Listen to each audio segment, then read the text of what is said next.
پیارے وطن عزیز کو، اس پیارے ہندوستان کو، جس ہندوستان کے لیے 1857 کے غدر میں آپ دیکھیے میرٹھ سے لے کر کے دلی تک، اور خیر آباد کی سرزمین سے علامہ فضل حق خیر آبادی اٹھ کر کے، اور کاکورا کی وہ سرزمین سے علامہ عنایت احمد کاکوروی اٹھ کر کے، اور بریلی کی اس سرزمین سے علامہ نقی علی خان نے اپنے گھوڑوں کو بھیج کر کے 1857 میں انگریزوں کے خلاف جو جہاد کیا تھا، اور ملت مسلمہ نے اپنی قربانیاں دے کر کے، اور انہی مدرسوں سے فارغ ہونے والے ہزاروں علماء نے دلی کے تختہ دار پر چڑھ کر کے اور یہ اعلان کیا تھا، کوئی گل باقی رہے گا نہ چمن رہ جائے گا، بس رسول اللہ کا دین حسن رہ جائے گا۔ جس ملت اسلامیہ کے نوجوانوں نے اپنی قربانی کے ذریعے سے اس بھارت کو آزاد کرایا تھا، آج ہندوستان کی سیاست میں اس مسلمان کو 2 نمبر کا شہری ثابت کرنے کے لیے غیر طاقت کا پرزور استعمال کر رہے ہیں، اور مسلمان اور غیروں کے درمیان پھوٹ ڈالنے کی کوشش کر رہے ہیں۔ مگر مجھے امید ہے اپنی ملت کے جوانوں سے، اور مجھے امید ہے ہندوستان کے پرامن باشندگان سے، کہ یہ نفرت پھیلانے والوں کو کامیاب نہیں ہونے دیں گے، اور انشاءاللہ میرا ہندوستان نہ کل جلا تھا اور نہ آج جلے گا انشاءاللہ تعالی۔ اور سن لیں، مدرسوں کے خلاف پروپیگنڈا کرنے والے، مدرسوں کے خلاف آج آپ دیکھیے، یاد رکھیں، یہ کوئی بلا وجہ مدرسوں کے خلاف پروپیگنڈا نہیں کیا جاتا ہے، اور غیر تو غیر ہیں۔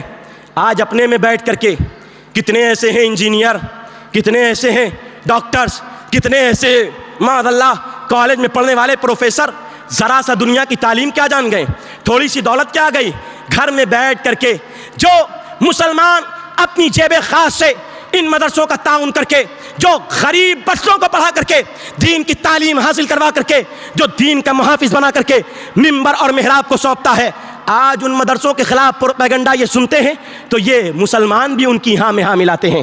سن لو، ہم مسلمانوں کی جمعیت کو تم جیسے نام نہاد مسلمانوں کی ضرورت نہ کل تھی، نہ آج ہے اور نہ رہے گی، اور انشاءاللہ مدارس کا وجود کل بھی ہندوستان میں تھا، آج بھی ہے، اور صبح قیامت تک کے رہے گا، اس لیے کہ یہ مدرسے کی درسگاہ کسی اور نے نہیں ڈالی، میرے پیغمبر نے مسجد نبوی کے صفہ کے چبوترے پر بیٹھ کر کے پہلا مدرسہ اس دنیا کا بنایا تھا۔ سبحان اللہ، پہلا مدرسہ اس دنیا کا میرے پیارے آقا نے اصحاب صفہ کے چبوترے پر بیٹھ کر کے کروایا تھا۔ حضرات، تو مدرسوں کے خلاف ایک منظم سازش چل رہی ہے، اور کیوں چل رہی ہے اس کی وجہ میں آپ کو بتا دوں۔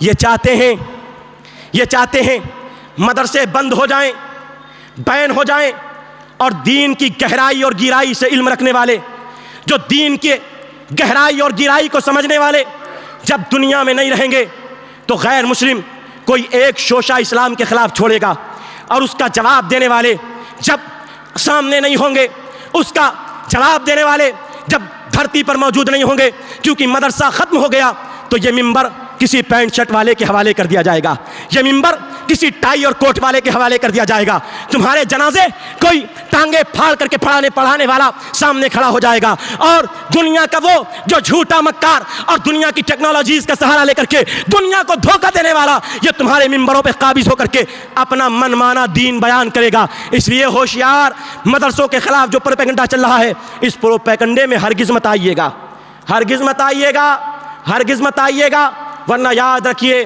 سن لیجئے، اس منبر پر مجھ جیسا، خالد رضا جیسا کوئی خطیب کھڑا ہو کر کے نہیں بولے گا۔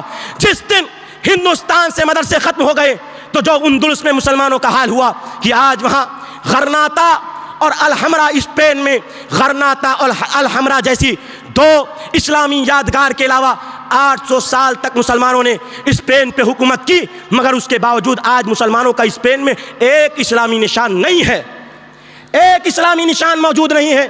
یہ بھی چاہتے ہیں کہ اس منبر سے کوئی دجال آ کر کے دین کی اپنے من موافق تعبیر کرے، مگر سنیے، آپ مدرسوں پہ انگلیاں اٹھاتے ہیں، مدرسوں نے قوم کو کیا دیا؟ میں یہاں ایک سوال قائم کرتا ہوں، ذرا دیکھیے، آج سائبر ٹھگی جو کر رہے ہیں، مجھے بتائیے، کیا یہ کوئی جاہل کر رہا ہے؟ مدرسے میں پڑھنے والا کر رہا ہے؟ آج آن لائن جو بینک کے ساتھ فراڈ کرتے ہیں، غریب کی پونجی، غریب کی کمائی، آن لائن بیٹھے بیٹھے ساری کی ساری کمائی کھا جا رہے ہیں، اور غریب کے دل پہ بوجھ ڈال رہے ہیں. مجھے بتائیے یہ کوئی مدرسے کا مولوی کرتا ہے؟ یہ کوئی حافظ کرتا ہے؟ یہ کوئی امام کرتا ہے؟ مجھے بتائیے آج جو کڈنیاں پھاڑ پھاڑ کر کے لوگوں کی نکال کر کے اور بیچ لیتے ہیں اور معاذ اللہ ثم معاذ اللہ اسپتالوں پہ مریضوں کو باندھ کر کے رکھتے ہیں اور پیسہ وصولنے کی خاطر اگر مریض مر گیا ہے پھر بھی اسے دن تک اسپتالوں میں رکھتے ہیں. مجھے بتائیے یہ کوئی مدرسے میں پڑھنے والا کرتا ہے؟ یہ مدرسے میں پڑھنے والا کرتا ہے؟ مجھے بتائیے آج جو پروفیسر بیٹھ کر کے معاذ اللہ اقوام متحدہ میں جو فلسطین کے خلاف ویٹو پاور کا استعمال کر کے امریکہ فلسطین کی جنگ نہیں رکوا رہا ہے، یہ کوئی مدرسے میں کرنے والا بیٹھ کر کے کرتا ہے؟ یہ ظلم و ستم اور یہ ذاتی مدرسوں میں پڑھنے والے کرتے ہیں. میں نہیں کہتا سب ڈاکٹر ایسے ہوتے ہیں، میں نہیں کہتا سب پروفیسر ایسے ہوتے ہیں، میں نہیں کہتا کہ سب IAS IPS ایسے ہوتے ہیں، مگر آپ دیکھیے کچھ آپ کو اسپتال میں مل جائیں گے جو ٹھگی کریں گے، کمیشن کے نام پہ قوم کو لوٹیں گے. آپ چلے جائیے پولیس تھانوں میں چلے جائیے، آپ دیکھیے بھرشٹاچار کا بازار گرم ہے. یہ کوئی مدرسے میں پڑھنے والا نہیں کرتا. مدرسے میں پڑھنے والا آپ کو شراب پیتا بازار میں نہیں ملے گا، آپ کو زنا کرتا ہوا نہیں ملے گا. مدرسے میں پڑھنے والا آپ کو معاذ اللہ ثم معاذ اللہ کسی کے گھر میں ڈاکہ ڈالنے والا نہیں ملے گا. مدرسے میں پڑھنے والا کسی غیر محرم پر اپنی نگاہ اٹھاتے ہوئے ایک بار ڈرے گا، مگر عام آدمی نہیں ڈرے گا. ہم نے کہا سب ایسے نہیں ہوتے تو تم مدرسوں پہ کیوں ایسا الزام لگاتے ہو؟ اگر ایک آدھ دو آدمی ایسا نکل گیا تو تم مدرسوں کے خلاف کیوں بولتے ہو؟ میں تم سے پوچھنا چاہتا ہوں کیا اس مدرسے نے عبد القادر جیلانی نہیں دیا ہے؟ کیا اس مدرسے نے سرکار خواجہ غریب نواز نہیں دیا ہے؟ کیا اس مدرسے نے تمہیں اعلیٰ حضرت جیسی شخصیت نہیں دی ہے؟ اور کیا اس مدرسے نے تمہیں APJ عبد الکلام جیسی شخصیت نہیں دی ہے؟ اور کیا اس مدرسے نے تمہیں منشی نول کشور جیسی شخصیت نہیں دی ہے؟ اور کیا اس مدرسے میں تمہیں معاذ اللہ سنو تو کیا اس مدرسے نے تمہیں مفتی عنان پارا جیسی شخصیت نہیں دی ہے؟ اور کیا یہ فقیر مدرسے کا پڑھا ہوا نہیں ہے؟ یہ مدرسوں کے پروڈکٹ ہیں. الحمدللہ ہم مدرسوں کے پڑھے ہوئے ہیں اللہ کے فضل سے، مگر ہم کسی پر غلط نظر نہیں ڈالتے ہیں، ہم بے ایمانی نہیں کرتے ہیں. ہم ایک مرتبہ ہمارے دل میں اللہ کا خوف آئے گا کسی کا 500 روپیہ رکھتے ہوئے. مگر آپ ذرا دیکھیے تو مدرسوں کے خلاف جو منظم پروپیگنڈا ہوتا ہے، یہ چاہتے ہیں ممبر و محراب کو معاذ اللہ باطل کے حوالے کر دیا جائے، اور یہ علماء جب تک رہیں گے نہیں ہونے دیں گے. علماء جب تک زندہ ہے یہ نہیں ہونے دیں گے. علماء جب تک زندہ ہے نہیں ہونے دیں گے. اور ایک بات اور عرض کر دوں چونکہ وقت ہونے چلا ہے، بہت 2-4 منٹ ہے اور ابھی مجھے کچھ اور باتیں کرنی ہیں. ذرا آپ تھوڑا سا تہہ دل بیٹھیے. 9:30 بجے میری قوم بہت جلدی نہیں آتی مسجدوں میں، انہیں مسجد سے جانے کی تو جلدی ہوتی ہے، مگر ممبر اور محراب سے علماء نے کیا پیغام دیا، کیا درس دیا، یہ ان کے دلوں پہ بوجھ لگتا ہے. میں 2-4 منٹ اور آپ کا چاہوں گا. میں آپ سے پوچھنا چاہتا ہوں اے جوانوں ذرا بتاؤ، اور ذرا دل پہ ہاتھ رکھ کر کے بتاؤ، دل پر ہاتھ رکھ کے بتاؤ. 1000 سال سید سالار کو گزر گئے، 1000 سال سید سالار کو گزر گئے. آج وہ ہمارے بزرگوں کے خلاف باتیں کرتے ہیں اور کھڑے ہو کر کے عام طور سے مجمع عام میں بولتے ہیں اور ہماری آستھا کا کوئی خیال نہیں رکھتے. مگر ذرا بتاؤ کیا مسلمان کبھی ان کے معبودان کو، ان کے خداؤں کو، ان کے بھگوانوں کو کیا کوئی مسلمان کھڑے ہو کر کے عام طور سے گالی دیتا ہے؟ آپ سب بولیں گے نہیں دیتا ہے. ارے نہیں دیتا ہے، حقیقت یہی ہے. آپ بتائیے کیا مسلمان ان کی آستھا پر کوئی کھلے عام ٹھیس پہنچاتا ہے؟ نہیں پہنچاتا ہے. کیا ان کے یہاں آکرانتا نہیں ہوئے؟ کیا دیش کے ساتھ غداری کرنے والے گوڈسے نہیں ہوئے؟ کیا دیش کے ساتھ غداری کرنے والے اور اورنگزیب کو رحمت اللہ علیہ کو دعوت دے کر کے بلانے والے، یا ان کی نظر میں اگر یہ غداری ہے تو اورنگزیب کو بلانے والا کوئی ہمارا نہیں تھا، اور ان کا ساتھ وہاں مہاراشٹر کی تمہاری آستھا کے موافق اس کے خلاف جنگ لڑانے والا کوئی اور نہیں تھا، تمہارا آدمی تھا. ذرا دیکھ لینا، اگر ہم تمہاری آستھا کے خلاف نہیں بولتے ہیں تو تم پر ایک اچھا وطنی، اچھا شہری ہونے کے ناطے ضروری ہے کہ تم مسلمانوں کی آستھا کا بھی خیال رکھو.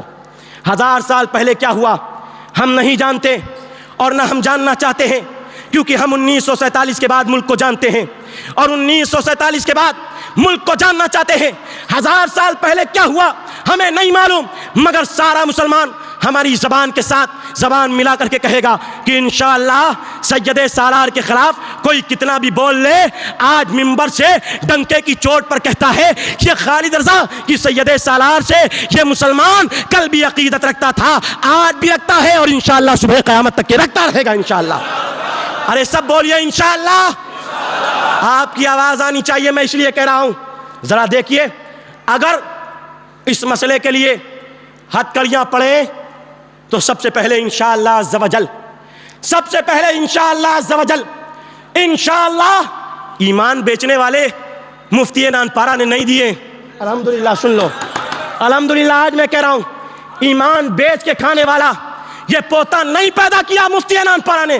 الحمدللہ وقت ضرورت آئے گی تو اسلام کے نام پر جام شہادت نوش کرنے والا یہ پوتا مفتی نانپارہ کا آگے آئے گا انشاءاللہ۔ سید سالار ہماری جان ہے، بولو بے شک سید سالار ہماری جان ہے، سید سالار ہماری آن ہے، سید سالار سے ہماری عقیدت ہے، سید سالار سے ہمیں محبت ہے، اور یہ محبت انشاءاللہ قیامت تک کے رہے گی انشاءاللہ۔ تو سید سالار کے خلاف یہ سب سن لے کان کھول کر کے، تمہارا پروپیگنڈا کام نہیں کرے گا، کام نہیں کرے گا، کام نہیں کرے گا۔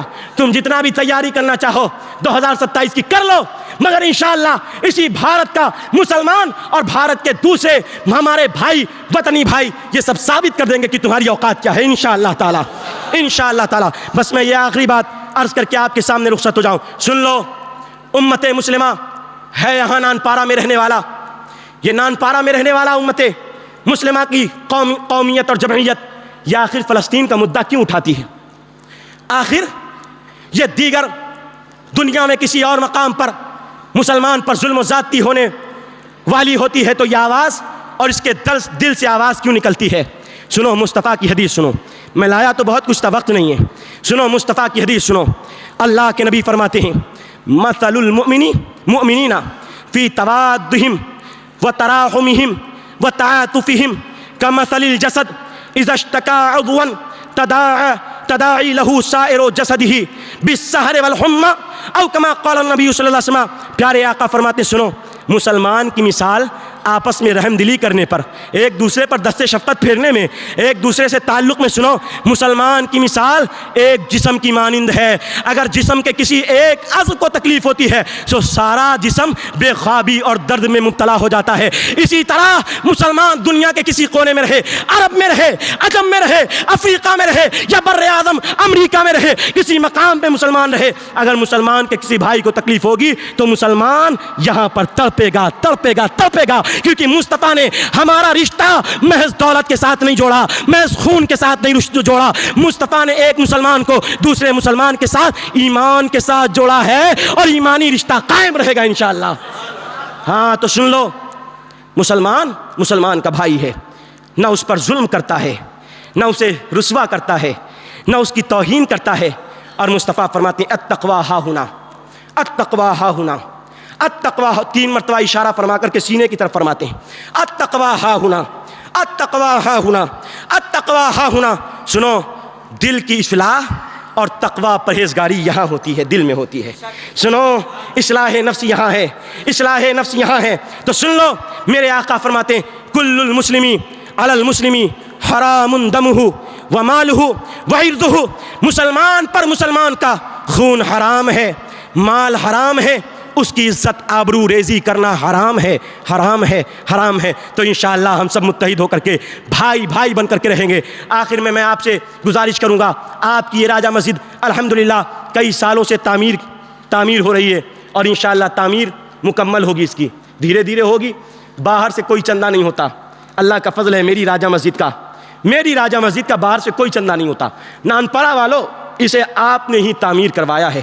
اور آج بھی میں آپ سے گزارش کروں گا، مسجد کا جو کام باقی رہ گیا ہے، اس کے لیے آج عید کا دن ہے، اپنے اپنے ہاتھوں کو دراز کیجئے اور اپنی جھولیوں سے نکال کر کے مسجد کے لیے ضرور دیجئے، مسجد کا خیال رکھیے۔ مسجد جو مدارس اسلامیہ نانپارہ میں اور غیر نانپارہ میں چل رہے، اہل سنت کے مدرسے ہونے چاہیے، بس اتنا یاد رکھنا، اہل سنت کے جو مدرسے نانپارہ میں اور نانپارہ کے باہر چل رہے ہیں، ان سب کا آپ تعاون کیجئے۔ الحمدللہ مفتی نانپارہ نے جو مدرسہ قائم فرمایا تھا، مدرسہ عزیز العلوم، جانتے ہو آج تو بولنے والے عزیز العلوم کے خلاف بہت بول دیتے ہیں اور قوم میں بیٹھ کر کے کہتے ہیں عزیز العلوم میں کیا دینے کی ضرورت ہے، مگر الحمدللہ سن لو، ہم نے لوگوں کی چاپلوسی کر کے باطل پرستی کے ذریعے مدرسے کو ترقی نہیں دی۔ ہمارے جد امجد مفتی انان پارہ نے غریبی کا وہ دور، جس دور میں مفتی انان پارہ کے گھر میں بڑی مشکل سے کچھ کھانے کو ہوتا تھا، اس دور میں مفتی انان پارہ نے اپنی والدہ کے زیورات، اپنی والدہ کے کچھ زیور اور کچھ جو ان کو جہیز میں ان کی والدہ کو برتن پیتل وغیرہ کے ملے تھے، اسے بیچ کر کے 600 روپیہ اکٹھا کیا تھا، اور اس 600 روپے سے عزیز العلوم کی جو سینٹرل بلڈنگ ہے، اس 600 روپے سے کسٹوڈین سے خریدا تھا اس زمانے میں، کسٹوڈین سے خریدا تھا اس زمانے میں 600 روپے سے، اور بڑی مشکل سے وہ 600 روپے اکٹھا آئے تھے۔ تو ہمیں معلوم ہے ہمارے اداروں میں کتنا خون لگا ہے، کتنا پسینہ لگا ہے، اور ہمارے بزرگوں نے کتنی محنت کی ہے۔ الحمدللہ اس عزیز العلوم میں سال میں 300 طلبہ کا ایڈمیشن ہوتا ہے، اور آخر سال تک قریب 250 طلبہ رہتے ہیں، کھانا کھاتے ہیں، پڑھتے ہیں۔ 15 مدرسین کا اسٹاف عزیز العلوم میں پرائیویٹ ہے، جن کی تنخواہ حکومت کی طرف سے نہیں آتی۔ یہ 15 ملازمین کی تنخواہ یہ آپ کے تعاون سے دی جاتی ہے۔ کسی کی تنخواہ 10,000 ہے، کسی کی 8,000 ہے، باورچن کی تنخواہ 18,000 مہینہ جاتی ہے، باورچی اور باورچن کی۔ تو اس طرح سے یہ عزیز العلوم میں جو صرفہ ہے، یہ آپ کا پرائیویٹ لوگوں کا جو صرفہ ہے وہ آپ کی جیب خاص سے صرفہ ہوتا ہے۔ اور یہ بات ذہن میں رکھیں کہ عزیز العلوم الحمدللہ سال میں 2 مرتبہ صرف آپ سے گزارش کرتا ہے، ایک مرتبہ جب فصلی وصولی آتی ہے، اور ایک مرتبہ جب یہ رمضان شریف کا مہینہ آتا ہے، تو آپ عزیز العلوم کا بھی خیال رکھیے۔ اور جس کو شک ہو بتائے ہوئے حساب پر، چیلنج ہے، آئے عزیز العلوم، 1 دن نہیں 2 دن نہیں، انشاءاللہ 10 سال کی روداد آپ کے سامنے، حساب کتاب کی کتاب آپ کے سامنے سونپ دی جائے گی، آپ کے ہاتھوں میں تھما دی جائے گی۔ اور کتنا چندہ ہوا، بہت آتا ہے عزیز العلوم میں، کتنا چندہ ہوا سال بھر میں، یہ سارا چندہ اس کتاب میں لکھا ہوتا ہے، اور کتنا خرچ ہوا وہ بھی لکھا ہوتا ہے، اور کتنا قرض ہوا مدرسے میں وہ بھی لکھا ہوا ہوتا ہے۔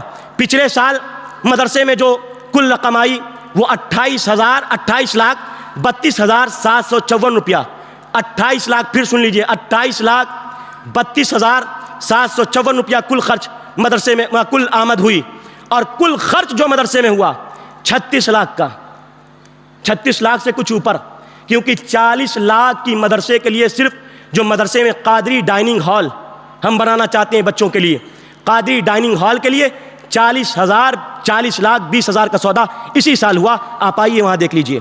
تو 28 لاکھ چندہ، 40 لاکھ صرفہ، اور مدرسے کا کل خرچ زمین کو چھوڑ کر کے جو ہوا وہ ہمارے نانپارہ کے بہت سے لوگوں نے 50 ہزار روپیہ دے کر کے یہ زمین خریدوائی ہے، اس کا قرضہ مدرسے پر ہے، وہ آپ حضرات کی ذمہ داری ہے کہ مدرسے کا بوجھ اتاریں۔ ہمارا مصباح العلوم مدرسہ وہ الحمدللہ 100 سال پرانا ہے، اس کا خیال رکھیں، اور دیگر اہل سنت کے جو مدارس ہیں ان سب کا خیال رکھیں۔ اللہ تعالی ہمارا حامی و ناصر ہو۔ بس یہ شعر سن لیجئے، تھوڑا سا رکیے، تھوڑا سا رک جائیے ذرا سا، ہاں یہ جلدی میں نہیں ہے، یہ جلدی میں نہیں، الحمدللہ 9:38 ہو گئے، 1-2 منٹ اور صحیح سن لیجئے۔ بس یہ شعر سنا کر کے میں آپ کے سامنے سے رخصت ہوتا ہوں۔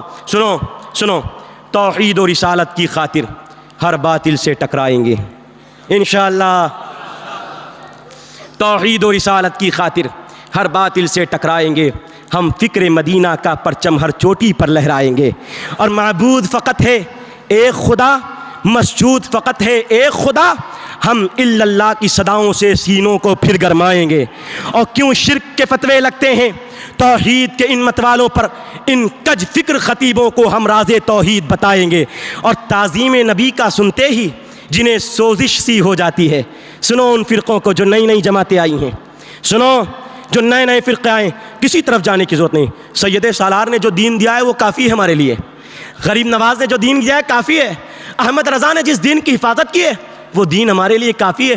تم انگریزوں کے پالے ہوئے اور وکٹورین غیر مقلدین، وکٹورین جنہوں نے اپنا نام نہ جانے انگریزوں سے کیا کیا رجسٹروں میں لکھوایا، ہمیں ان کی پیروی کرنے کی ضرورت نہیں۔ ہم سنی مسلم الحمدللہ، تعظیم نبی کا سنتے ہی جنہیں سوزش سی ہو جاتی ہے، شوق توحید کے شربت سے ہم ان کا روگ مٹائیں گے۔ وہ دن جو بھی وہ دین جو بجھ گیا فتنوں کی تم دو تیز ہواؤں سے، طیبہ کی دیا سلائی سے ہم پھر وہ دین جلائیں گے۔ حسنین کے مشن کے وارث ہیں ہم، آل نبی کے مت والے، ہم پھر سے شمر یزیدوں کو قرباں کی شان بتائیں گے۔ اصحاب نبی کے چرچوں سے جو بغض کی آگ میں جلتے ہیں، ہم نعرے تحقیق کی ضربوں سے ایسوں کو اور جلائیں گے۔ اور یہ سن لے چور اندھیروں کے، یہ سن لے چور اندھیروں کے، اب آ گئے دور سویروں کے، ہم فکر رضا کی کرنوں سے ہر بستی کو چمکائیں گے۔ یہ تیری بھول ہے واشنگٹن، یہ تیری بھول ہے واشنگٹن کی دنیا پہ تو راج کرے، رحمان کے بندے ہر بستی پہ مدنی رنگ چڑھائیں گے۔ بولو سبحان اللہ۔ رحمان کے بندے ہر بستی پہ مدنی رنگ چڑھائیں گے۔ اور میں رب کی آس پہ کہتا ہوں سرکار مدینہ کے صدقے، میں رب کی آس پہ کہتا ہوں سرکار مدینہ کے صدقے۔ پھر سنیے یہ شعر آخری، اور آپ سب کی سبحان اللہ کی داد میں چاہوں گا۔ میں رب کی آس پہ کہتا ہوں سرکار مدینہ کے صدقے، وہ دن بھی آئے گا خالد ہم دنیا پہ چھا جائیں گے انشاءاللہ، انشاءاللہ۔ السلام علیکم۔ آپ بیٹھ جائیے، مکبرین کا انتظام کروا دیجئے، اور یہ مصلی مکبرین کے لیے لے جا کر کے وہاں بچھائیے، خاص طور سے جو بیچ بیچ میں مکبرین کھڑے ہوں، اور حافظ صاحب یہ عید کا طریقہ بتائیں گے انشاءاللہ۔